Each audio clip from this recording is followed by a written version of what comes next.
covering the fun part. All right. Well, let me just tell you a few words apart and way beyond of the history. We're not going to just do history for any of the sites we're visiting. We want to make them fun, but also attractive. You're just inside the Fortress of Paleokastra, 4th century AD, with a lot of activity going on in the 5th and 6th centuries AD, which would include this little sort of depression in the middle of the fortress, which is a church. When you see the drone videos, actually this is not the best season to actually get the contrast, but I was here this past March, and it was just recently cleaned, and the vegetation was such that you could actually see all the lines, including the fortification, but also the church.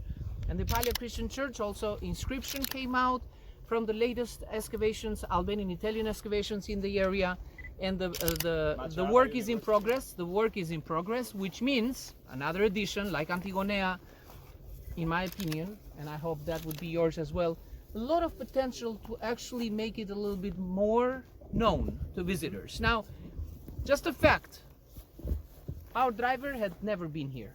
He's been everywhere, not here.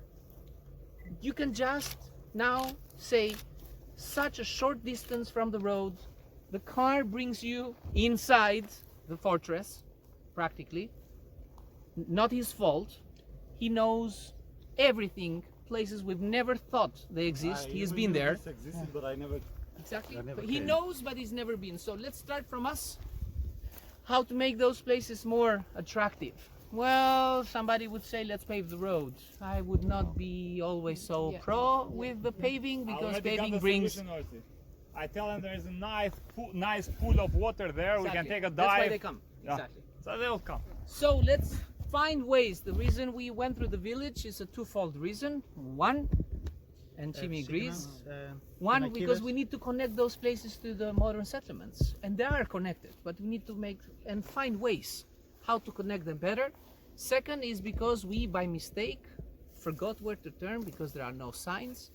But also, as Jimmy rightly said, he said when the bride goes to the groom's house, he said the bride has to make a turn somewhere and go around for good luck. Second, and that's why we did that, second is that the bride should never go on the same path with the groom, because then there will, two caravans will clash. So that's what we try to do in a funny way, but also a little bit of the local tradition. Let's consider the first car was the bride and the second car was the groom's car, but anyways, we came here. Now, what can we do with this location? To me, this is the best place to stage a yearly festival. Yes. Low scale, I was just thinking. still good. Oh, thank you.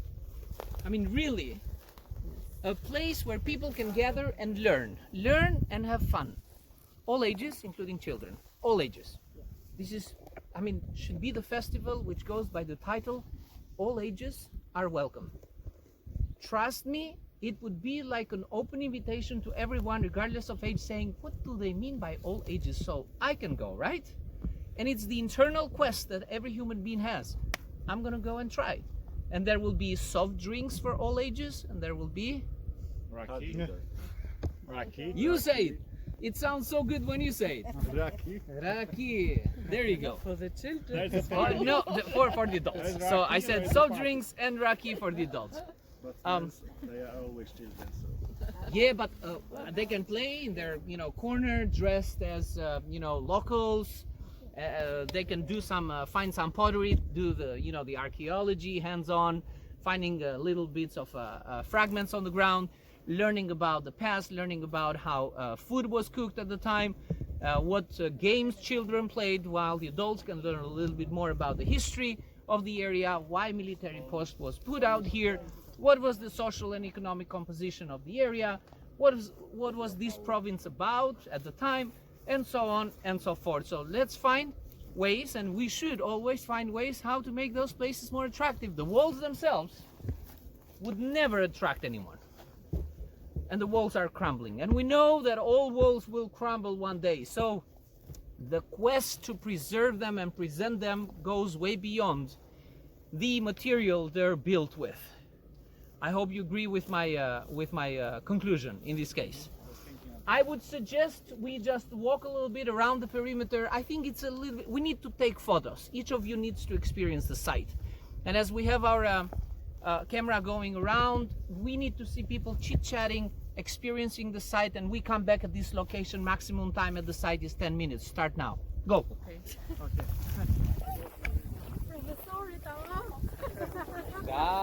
Yeah, if you don't just wrap it up now, you will be in trouble, right?